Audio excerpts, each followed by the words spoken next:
Jarana masih menatap Bian dengan penuh tanda tanya besar. Ia begitu terkejut dengan apa yang dikatakan Bian barusan. Meninggal, ujar Jarana tergagap. Bian mengangguk. Tapi bagaimana bisa? Bukankah aku ada di sini? Terus yang meninggal siapa? Jarana terlihat syok. Sopir Grab yang bersama Mbak Zarah, jawab Bian dengan nada hati-hati. Jarana langsung mendongak, menatap mata Bian. Matanya langsung menumpahkan air mata atas kabar duka yang dikabarkan Bian. Jarana merasa bersalah karena telah menyebabkan nyawa Anggi melayang. Andai Jarana tak mengajak Anggi untuk mengantarnya, pasti peristiwa naas itu tak akan pernah terjadi dan Anggi tidak akan meninggal. Innalillahi wa innalillahi roji'un, diri Jarana akhirnya. Maafkan aku Anggi, gara-gara nganterin aku, kamu harus meninggal dengan cara seperti itu. Lanjut Jarana dengan rasa penyesalan yang menggunung dalam dada. Jangan menyalahkan diri sendiri, Mbak. Bukannya ini semua sudah takdir. Semua orang akan meninggal entah bagaimanapun jalannya. Bian mencoba menenangkan Jarana. Iya, tapi aku yang menjadi penyebab Anggi meninggal. Aku harus menemui keluarganya. Aku harus mencari tahu keluarganya, timpal Jarana. Oke, tapi bukan sekarang. Sekarang Mbak harus fokus untuk kesembuhan Mbak. Setelah pulih, Mbak bisa melakukan apapun yang Mbak mau, sahut Bian. Aku mau pulang. Aku mau ketemu sama suamiku, Mama, Kalista dan Diana. Aku kangen mereka semua. Tutur Jarana sendu. Kerinduannya pada keluarganya sudah berjenjang dalam dada. Iya Mbak, saya paham. Tapi Mbak harus pulih dulu. Saya khawatir kalau Mbak pulang belum pulih, malah membahayakan keselamatan Mbak sendiri, timpal Bian dengan sangat hati-hati. Apa maksud kamu Bian? Kenapa aku harus bersikap hati-hati sama keluargaku sendiri? Tanya Jarana dengan kening berkerut. Bukan dengan keluarga Mbak, tapi Hani. Ada jeda sebelum Bian menyebut nama Hani. Hani? Memangnya kenapa dengan Hani? Apa yang sebenarnya terjadi? Jarana semakin dibuat bingung oleh perkataan Bian. Apa Mbak nggak ngerasa aneh dengan semua yang terjadi pada Mbak? Mulai dari orang yang berusaha menabrak Mbak di depan butik, terus Mbak Zara pendarahan, sampai kecelakaan yang terjadi kemarin. Jawab Bian mencoba mengingatkan Jarana pada deretan peristiwa buruk yang menimpanya. Jarana terdiam sejenak. Aku sama sekali gak pernah mikir itu semua ulah Hani. Selama ini dia baik sama aku. Sikapnya biasa saja. Hanya saja wataknya memang judes dan kurang ramah. Tapi itu memang pada semua orang, bukan cuma sama aku aja, timpal Jarana. Itu karena hati Mbak terlalu baik. Mbak gak pernah berprasangka buruk sama orang lain, sahut Bian. Tapi, masa iya Hani sampai nekat melakukan semua itu? Jarana tampak ragu dengan pernyataan Bian. Kalau orang sudah gelap mata, apa saja bisa dilakukan. Mbak harus belajar untuk waspada. Jangan terlalu percaya sama orang. Inilah alasan aku kenapa belum mengabari keluarga Mbak tentang Mbak Zara yang masih hidup. Bisa saja Hani melakukan hal nekat lagi. Apa Mbak nggak ingat? Aku ini pernah deket banget sama Hani. Jadi aku tahu semuanya. Hanya saja aku belum punya bukti yang kuat untuk membuktikannya. Sekarang aku minta Mbak bersabarlah. Sebentar sampai kondisi Mbak benar-benar pulih, baru Mbak pulang ke rumah Mbak. Sambil mengumpulkan bukti tentang kejahatan Hani, tutur Bian panjang lebar. Jarana hanya terdiam. Iya, berusaha mencerna semua perkataan Bian. Naluri kebaikan yang melekat kuat dalam jiwanya menolak semua tuduhan tak berdasar itu. Namun Jarana juga menimbang kembali. Untuk apa Bian berbohong dan mengarang cerita seperti itu? Tak ada faedahnya juga. Sementara Bian pun larut dalam pikirannya sendiri.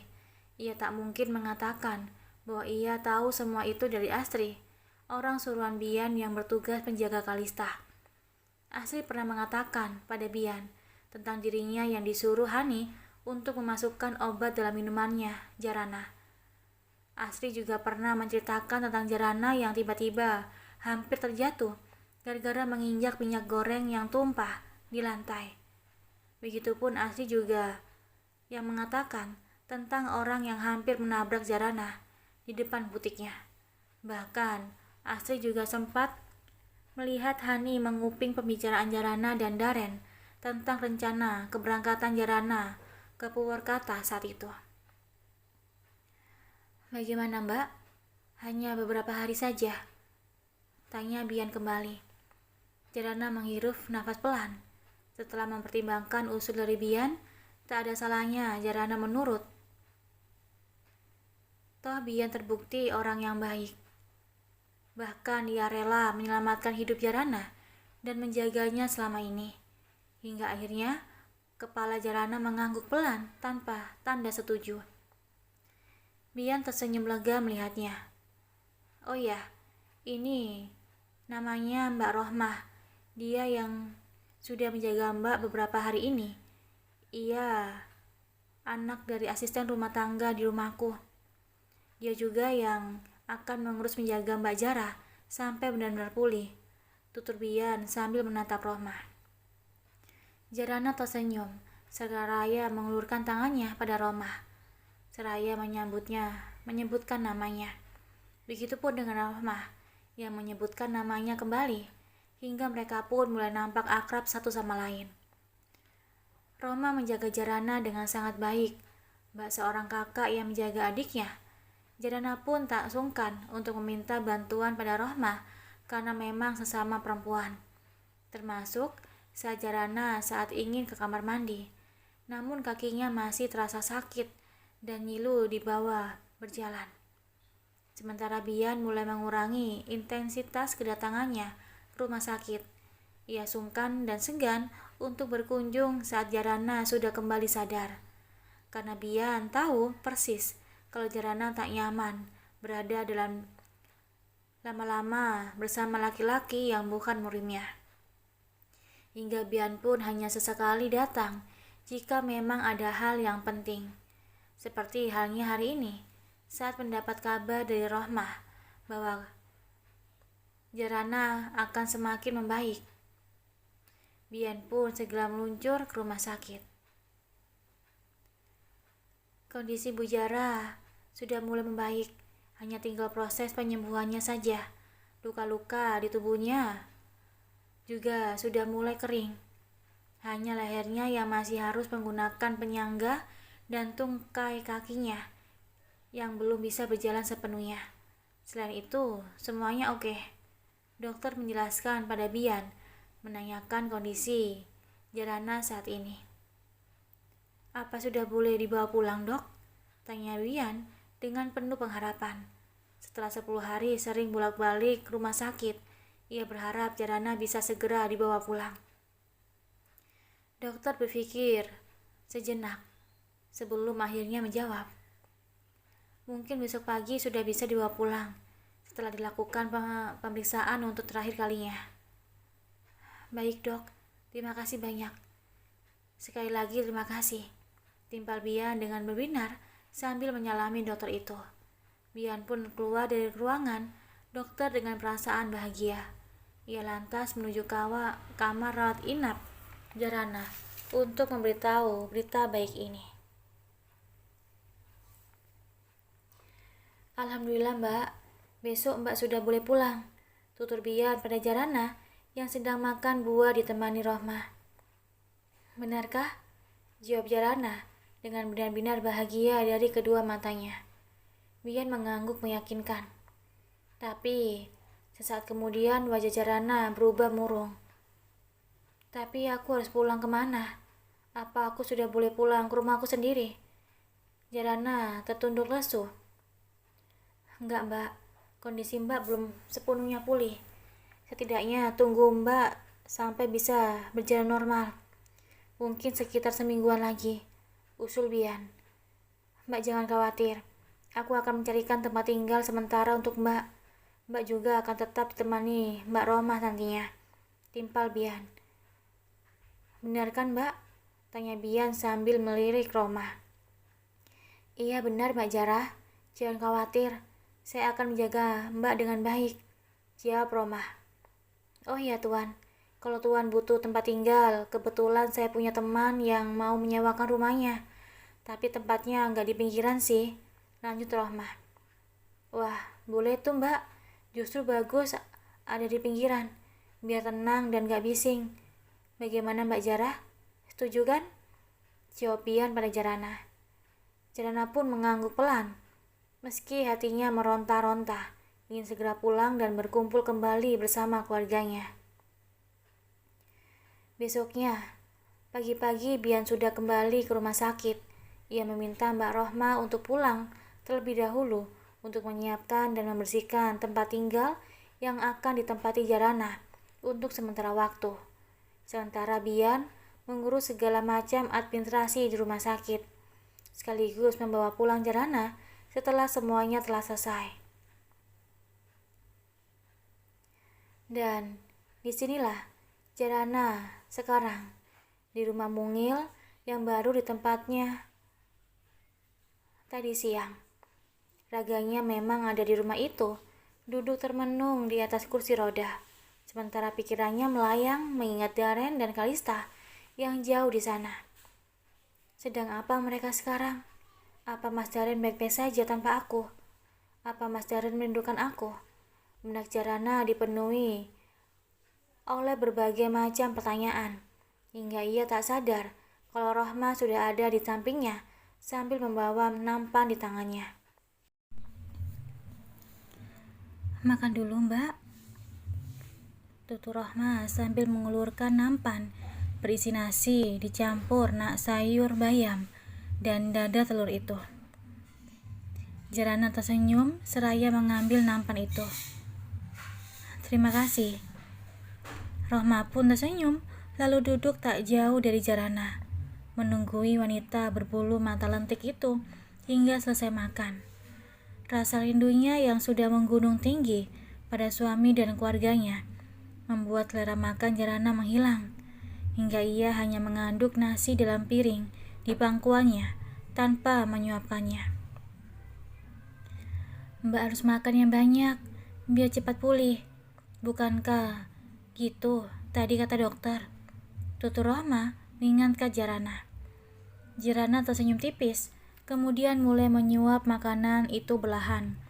Ia mencoba mengunyah selembut mungkin karena makanan itu terasa seperti kerikil yang sulit untuk ditelannya. Meski dengan terpaksa, akhirnya piring itu mulai berkurang sedikit demi sedikit sampai tandas. Sekarang Mbak minum obatnya. Rohma memberikan beberapa butir obat dengan warna dan ukuran berbeda di lengan Jarana. Jarana pun langsung meneguk obat itu hanya dalam sekali telan. Tolong antar saya ke kamar ya Mbak. Saya mau langsung istirahat saja, pinta Jarana pada Rohma. Rohma mengangguk dan mendorong kursi roda Jarana menuju kamarnya yang sederhana dan tak terlalu luas. Hanya ada satu ranjang berukuran sedang dan sebuah lemari kayu di kamar itu. Rohma pun membantu Jarana untuk berbaring di atas ranjang. Saya tinggal dulu ya Mbak. Masih harus beresin bagian belakang. Kalau Mbak perlu apa-apa, Mbak panggil saja, pinta Rohma.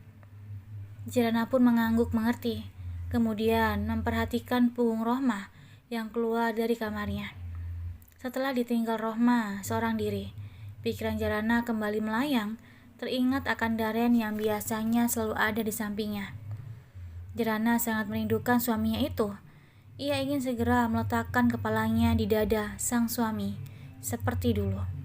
Setetes air mata pun mulai terleleh di kedua sudut matanya, hingga isakan kecil pun mulai terdengar. Tolong lindungi keluargaku ya Allah. Selamatkan mereka, jaga mereka, jauhkan mereka dari segala macam mara bahaya.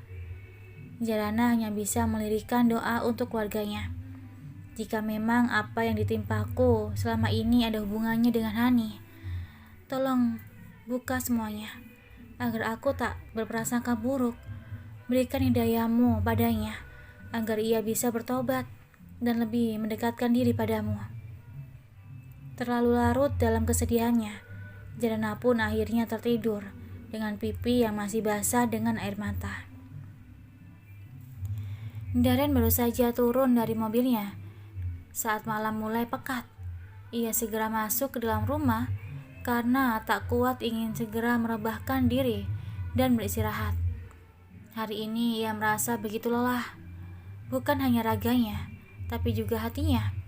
Masuk ke dalam kamar, Darren hanya melonggarkan dasinya dan membuka beberapa kancing atas kemejanya untuk mengurangi kesesakan. Ia langsung terlentang di atas ranjang, meluruskan tulang punggungnya yang terasa patah akibat terlalu banyak duduk. Saat matanya mencoba terpejam, tiba-tiba ia melihat bayangan wanita yang bersama Bian tadi di rumah sakit. Refleks ia pun membuka matanya kembali dan mengusap wajahnya kasar. Ada apa ini ya Allah? Siapa sebenarnya wanita itu? Aku tidak mengenalnya, tapi kenapa aku selalu membayangkannya? Darren bergumam dalam hatinya, merasa pikirannya tak karuan. Darren pun akhirnya bangkit dan masuk ke dalam kamar mandi. Ia membersihkan seluruh tubuhnya, termasuk mengganti pakaiannya. Setelah bersih dan berganti baju, Darren pun keluar kamar karena begitu rindu pada Kalista. Ia ingin menggendong putrinya itu, namun ternyata Darren mendapati Kalista sudah tidur. Jadilah ia hanya bisa mencium kedua pipi gendutnya itu. Hani belum datang, Tri? Tanya Darren pada Astri yang menemani Kalista. Belum, Tuan, jawab Astri singkat. Darren melirik jam dinding. Sudah hampir pukul 9. Tapi Hani belum juga datang. Dia memang tidak bisa berubah. Pasti lagi nongkrong lagi sama teman-temannya. Gumam Darren merasa gemas pada istri keduanya itu.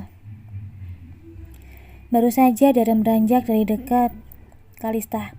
Mobil Hani baru saja sampai di depan rumah. Darren yang merasa kesal pun langsung berjalan menuju pintu depan. Hingga saat tangan Hani mengambang di udara untuk mengetuk pintu. Pintu itu pun keburu dibuka orang lain. Dari mana saja? Kenapa baru pulang? Tanya Darren sinis pada Hani. Aku ini kerja, Mas. Emangnya ngapain lagi? Jawab Hani ketus. Wajah lelah memang begitu tergambar di paras istri keduanya itu. Kamu kan biasanya nongkrong, gak jelas sama teman-temanmu, sampai gak ingat waktu. Timpal Darren. Buru-buru bisa nongkrong. Aku ini habis lembur karena Bian gak masuk hari ini. Jadinya aku harus bisa ngendel semuanya. Saat Hani dengan nada mulai meninggi. Bian gak kerja? Tentu saja. Orang aku lihat dia ada di rumah sakit. Timpal Darren. Rumah sakit? Sama siapa? Tanya Hani dengan mimik wajah berubah penasaran. Darren mengangguk. Iya. Dia sama wanita yang duduk di kursi roda. Aku pikir kamu tahu siapa wanita itu. Secara kan kamu dekat sekali dengan laki-laki rekan kerjamu itu. Wanita di kursi roda? Siapa? Setahu aku Darren gak punya teman atau saudara yang dirawat di rumah sakit. Jawab Hani sejujurnya. Aku juga gak tahu. Makanya nanya sama kamu. Timpal Darren. Aku istirahat dulu. Lanjutnya sambil meninggalkan Hani yang masih terpaku di tempatnya. Siapa wanita yang bersama Bian? Apa itu Nindya? Aku rasa bukan. Beberapa hari yang lalu aku lihat dia baik-baik saja, sedang belanja di supermarket. Terus siapa dong? Apa ini adalah alasannya dia selalu datang terlambat setiap hari? Hani terus bertanya-tanya dalam hatinya. Hani yang merasa sangat kelelahan, akhirnya memilih masuk ke dalam kamar. Ia merebahkan tubuhnya di atas ranjang dengan pikiran masih memikirkan Bian. Semenjak bertunangan dengan Nindya, Bian dan Hani memang tidak sedekat dulu lagi. Bian menjadi lebih tertutup dan seolah memberi jarak pada Hani. Padahal dulu, mereka selalu terbuka, masalah apapun layaknya pasangan suami istri. Malam ini, tak ada makan malam bersama atau ngobrolan ringan sebelum tidur antara Darren dan Hani. Rasa lelah yang mendera tubuh keduanya membuat mereka sama-sama tertidur di kamarnya masing-masing. Pagi hari, saat Darren sedang menyiram bunga di taman, ia melihat Bu RT yang melintas di depan sana.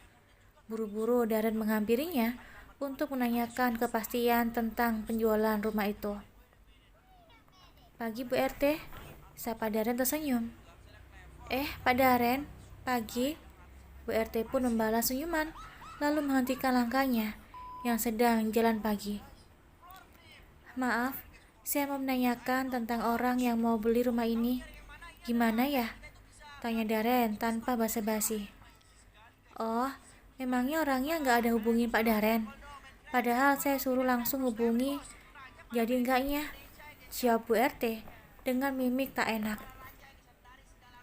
Nggak ada Bu, kalau memang nggak ada kejelasan, saya mau coba nawarkan lagi sama orang lain.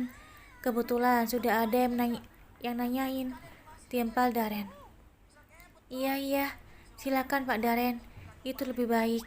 Bu RT tampak setuju. Baiklah, terima kasih ya Bu RT, ucap Darren sambil kembali berbalik dan berjalan kembali ke halaman rumahnya. Ia melanjutkan menyiram tanaman yang dulu begitu dirawat dengan baik oleh Jarana, istri pertama Darren itu. Memang sangat menyukai tanaman hias dan bunga-bunga yang tumbuh di sekitar rumahnya. Mas, sarapan dulu, panggil Hani menghentikan aktivitas Darren. Ia pun masuk ke dalam rumah, mengikuti langkah Hani yang masuk lebih dulu. Aku sudah putuskan untuk ikut tinggal sama kamu dan keluargamu, tutur Hani saat mereka sedang menikmati sarapan bersama. Darren mendongak dan menatap mata Hani lekat. Ia seolah tak percaya dengan apa yang didengarnya. Beneran? Hani mengangguk. Asal keluargamu tidak julid aja sih sama aku. Memangnya kapan keluargaku julid sama kamu? Perasaan aku gak pernah dengar. Itu semua justru ada di pikiran kamu, jawab Darren.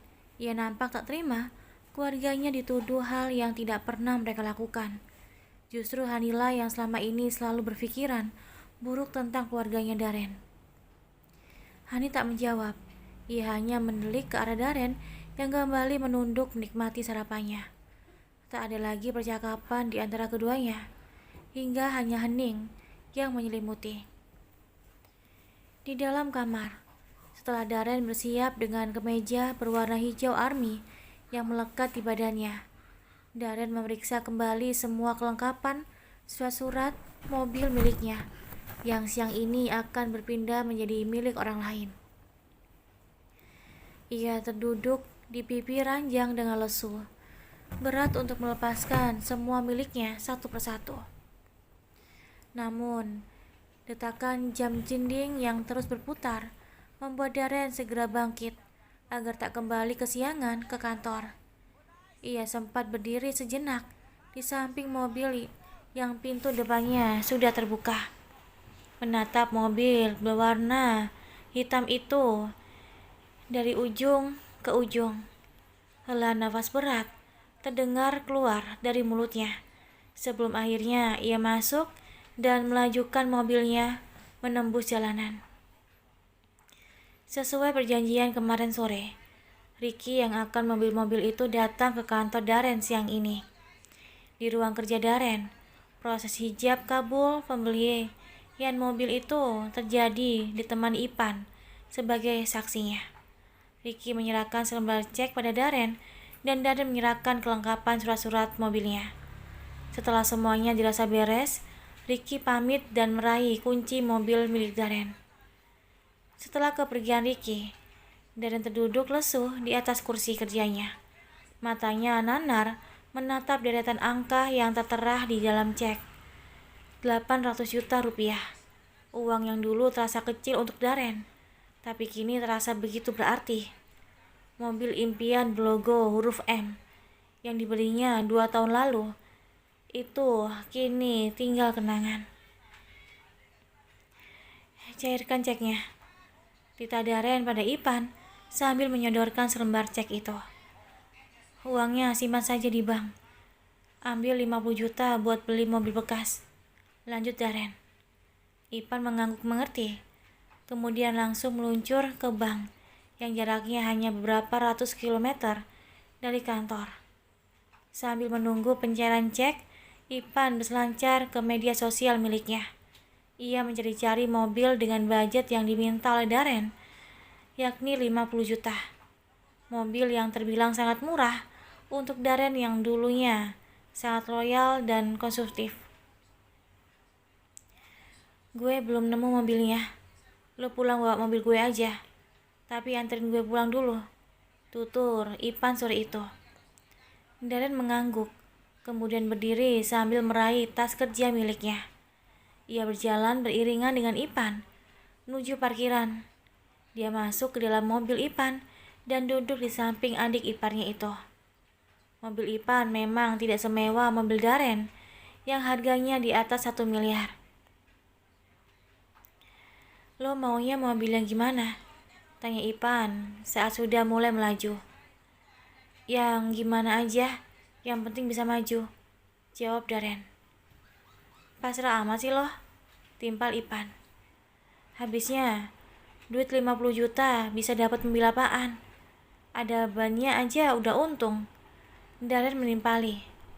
Ipan tergelak mendengar jawaban Darren. Ketara sekali kalau sahabatnya itu memang tidak mengetahui tentang seluk-beluk mobil bekas. Padahal dengan harga segitu sudah bisa mendapatkan mobil sedan yang lumayan. Malah ketawa loh, ngedek gue ya, tugas Darren. Kagak, siapa yang ngeledek? Jawab Ipan sambil menahan senyum. Lo inget gak mobil sedan yang gue punya sebelum beli mobil ini?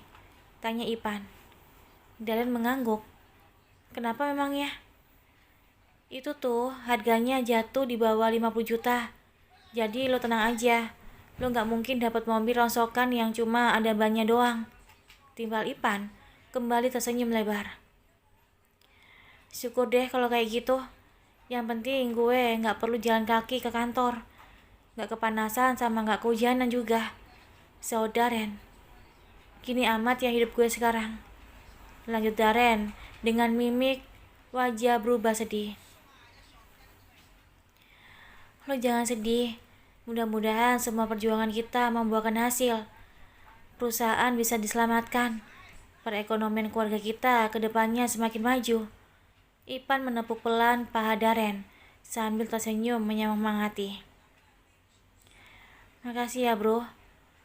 Untung gue punya lo. Gak salah dia milih suami. Darren kembali tersenyum.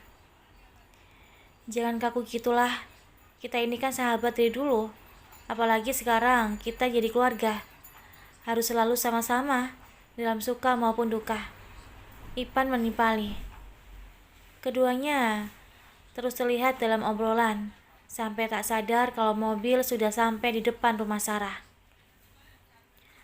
Lo mau turun dulu? Tanya Ipan saat membuka sabut pengamannya. Iya, gue mau lihat mama. Lanjut Darren, karena mereka pun turun bersamaan. Ternyata di taman depan rumah, Diana sedang menyuapi ibunya itu. Daren dan Ipan pun lantas menghampiri keduanya. Ipan langsung mencium kening Diana, sementara Daren mencium kening Sarah. "Gimana mama semalam? Aman?" tanya Daren pada Diana. "Alhamdulillah, aman kak. Tidurnya juga nyenyak," jawab Diana membuat Daren merasa lega.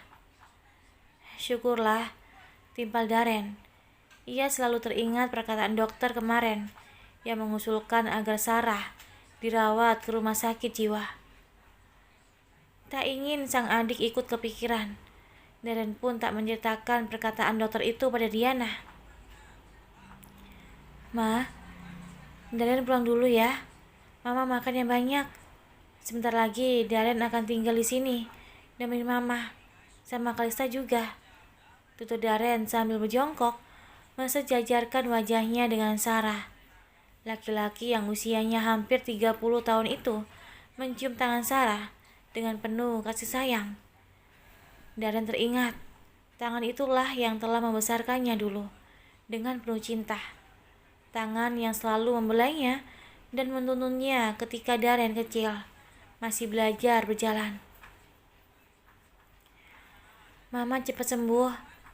Daren sayang sama mama," lanjut Daren dengan genangan air mata di kedua matanya. Sarah tak menjawab, namun tetesan air mata meluncur hingga di tangan Daren yang ada di pangkuan Sarah. Daren langsung mendongak. Ia menatap mata Sarah yang memang meneteskan air mata. Daren berpikir, ternyata ibunya itu masih bisa merespon dan mendengar apa yang dikatakannya. "Mama nangis ujar Daren pada Diana. "Itu artinya Mama sudah mulai bisa merespon kak. Mudah-mudahan ini bertanda baik," jawab Diana berbinar. Daren dan Ipan pun mengaminkan secara bersamaan. Daren tak buru-buru pulang. Ia memilih menemani Sarah dulu, sambil berjalan-jalan sore di sekitar rumahnya, sambil mendorong kursi roda. Daren terus bercerita tentang masa kecilnya, tentang kebersamaan keluarga mereka dulu, dan tentang kebahagiaan yang pernah mereka lalui. Hal itu sengaja Daren lakukan untuk memancing kesadaran Sarah. Setelah langit mulai gelap, barulah Daren membawa Sarah masuk ke dalam rumah. "Gue langsung cabut ya," ujar Daren pada Ipan yang sedang menikmati kopi hitamnya. "Oh iya, mobil lo gue pinjam dulu," lanjut Daren. "Beres, pakai aja, sambil nyari mobil yang cocok," sahut Ipan, mengacungkan jempol tangannya. Daren pun berjalan keluar rumah dan langsung masuk ke dalam mobilnya. Saat ia hendak menyalakan starter, tiba-tiba mobil ponsel dalam saku celananya bergering. Daren pun langsung membukanya, sebuah pesan dari nomor yang ingin membeli rumahnya. "Bagaimana dengan tawaran saya tempo hari?" tulis orang tersebut. "Bisa kita bertemu untuk mendiskusikan semuanya? Sekalian Anda lihat-lihat dulu kondisi rumah saya," balas Daren. "Saya sudah tahu rumah itu, jadi tidak perlu melihat-lihat lagi. Sebutkan saja harganya. Nanti saya akan langsung transfer dan kirim orang untuk membawa surat-surat rumah," balas orang itu lagi. Daren tertegun membaca pesan yang terakhir. Siapa orang itu sebenarnya? Kenapa bisa sampai tahu tentang rumah itu dan kondisinya? Pikir Daren. Sayup-sayup suara mengaji mulai terdengar, menandakan bahwa waktu maghrib akan segera tiba. Daren pun menyalakan starter dan langsung menancap gas menuju rumahnya tanpa membalas pesan itu. Sampai di rumah, Daren langsung masuk ke dalam kamar. Ia langsung membersihkan diri dan melaksanakan sholat maghrib. Setelahnya, ia keluar kamar dan menghampiri Kalista untuk menemaninya bermain. "Sepertinya kita akan segera pindah ke rumah orang tua saya," tutur Daren pada Astri dan Mbok Darmi yang keduanya ada di ruangan itu. Gak apa-apa Tuan, saya bersedia kok. Tinggal di mana saja, gak masalah buat saya, jawab Astri. Mbok juga, timpal Mbok Darmi. Syukurlah, kalian bisa mulai berkemas barang-barang pribadi milik kalian, biar gak ada yang tertinggal, Tita Daren. Astri dan Mbok Darmi saling berpandangan, kemudian keduanya mengangguk bersamaan. Setelah cukup lama menemani Kalista bermain, Daren masuk ke dalam kamarnya, mengambil gawe di atas nakas, kemudian mengetik balasan pesan yang tadi sempat tertunda. Daren pun menuliskan harga yang ditawarkan sama seperti harga yang ditawarkan pada Bu RT. Ia tak ingin memanfaatkan kesempatan dengan meminta harga yang terlalu tinggi. Tak lama kemudian, balasan pesan pun masuk dan Daren langsung membacanya. Oke, deal. Saya setuju. Uangnya akan segera saya transfer. Rumahnya bisa segera dikosongkan dalam 2 hari. Daren menghela nafas pelan. Akhirnya, rumah yang penuh kenangan indah dan manis bersama Jarana harus ia relakan dan segera ditinggalkan. Sementara di kantor Bian, ia dan para karyawannya baru saja selesai melaksanakan meeting untuk meluncurkan majalah bulanannya. Bian, gue mau ngomong sama lo, tutur Hani yang menyusul Bian ke ruangannya. Apa? Tinggal ngomong aja, jawab Bian. Hani malah terdiam. Ia nampak berpikir sebentar sebelum akhirnya kembali bersuara. Gak jadi, timpalnya. Lo mau langsung pulang? Kita nongkrong dulu yuk. Udah lama kita gak nongkrong bareng. Lanjut, Hani antusias.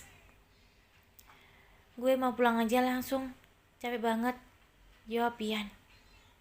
Ya udah, gue juga langsung pulang kalau gitu. Hani berbalik dan langsung keluar dari ruangan Bian.